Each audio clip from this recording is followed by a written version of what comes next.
Hello. I would like to answer your question about how to convert an angle in radians to a heading vector.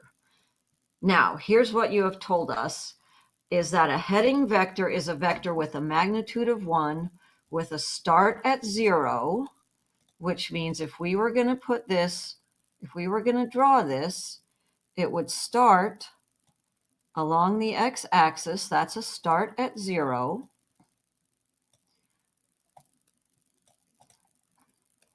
And the end, the arrowhead, at some value within the unit circle. Now, if within the unit circle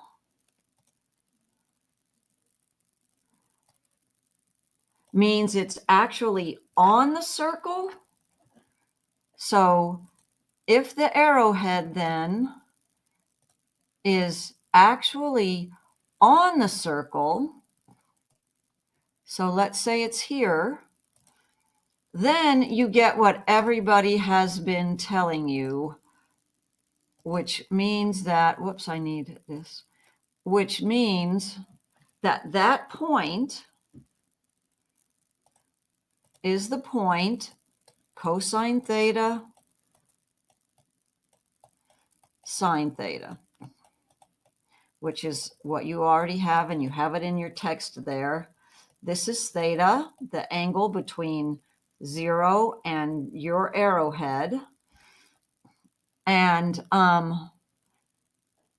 it always has a magnitude of 1.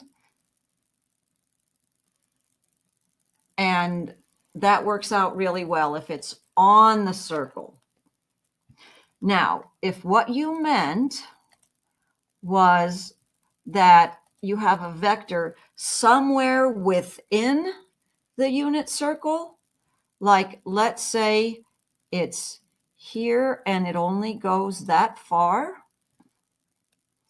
Let's say this is your direction vector, that it's not actually on the unit circle, but within the unit circle. Well, whatever your coordinates are, so let's just stab at some coordinates. So let's call this angle alpha. Let's say because it's within the unit circle, let's say that this one is at 0.3, and let's say we've gone down negative 0.2. Okay, that's the end, or maybe we should use vector notation. That's my vector. I'm going to use vector notation instead. We have gone to the right 0.3 and we have gone down 0.2.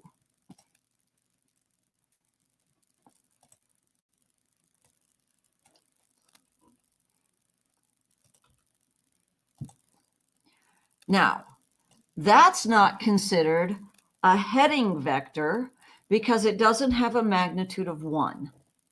So if you want this to have a magnitude of 1, first of all, you have to find its magnitude. And the magnitude is just found by doing the Pythagorean theorem, or the formula would be a squared plus b squared equals c squared. So those two vertical bars means magnitude, and the magnitude of this is going to be 0.3 squared plus negative 0.2 squared, and then you take the square root. So for this, we are going to get 0.3 squared, whoops, I didn't square it, 0.3 squared plus negative 0.2 in parentheses squared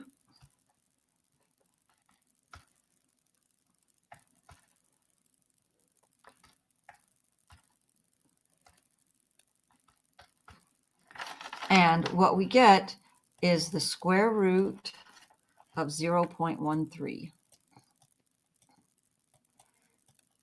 Now, if we would take this vector and divide each component by the square root of 0.13. So there's my x component, and here's my y component, negative 0.2 divided by the square root of 0.13. Now we have a unit vector. Let's be sure. Okay, so as a decimal, 0.3 divided by the square root of 0.13 gives me 0.832 for an x component. And if I take negative 0.2 and divide by the square root of 0.13, I get negative 0.5547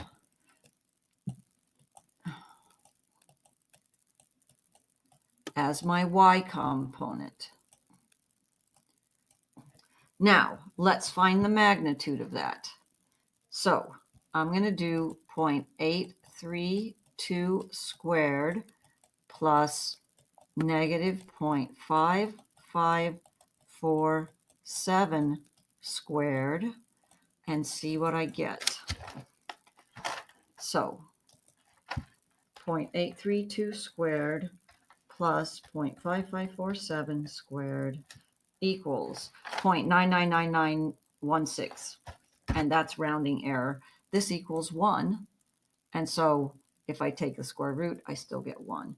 So anyway, if the arrowhead is not on the circle, but somewhere on the interior of the unit circle, whatever its coordinates are, if you divide by its magnitude, you will get a unit vector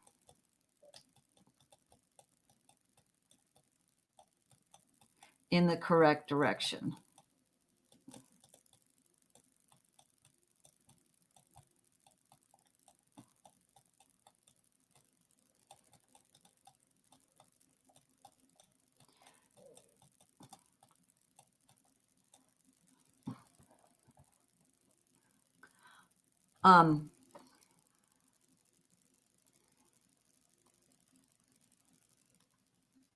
If that arrowhead is on the circle, you just do the cosine of your angle and the sine of your angle.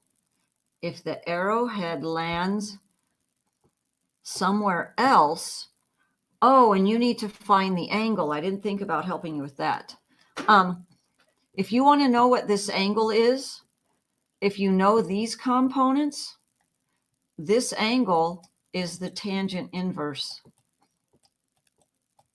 of your y component over your x component. So if we want to know what alpha is,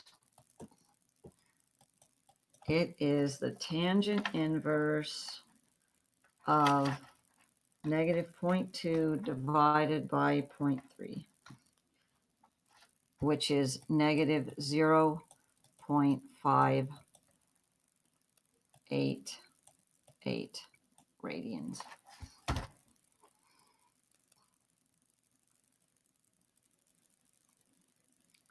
The other thing you might want to know is if you start with just knowing, let's say you start with, you know that an vector has a magnitude of, say, 0.5, and it has an angle of, what do we say, negative 0.558 radians.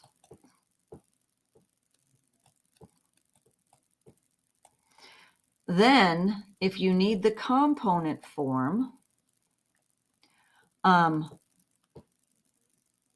only difference between what I'm about to tell you now and what everybody has told you in the past is that you're going to multiply by the magnitude of your vector, which is 0.5, then times the cosine of your angle for the x component, and multiply by the magnitude of your vector, which is 0.5, times the sine of your angle. And that should give you,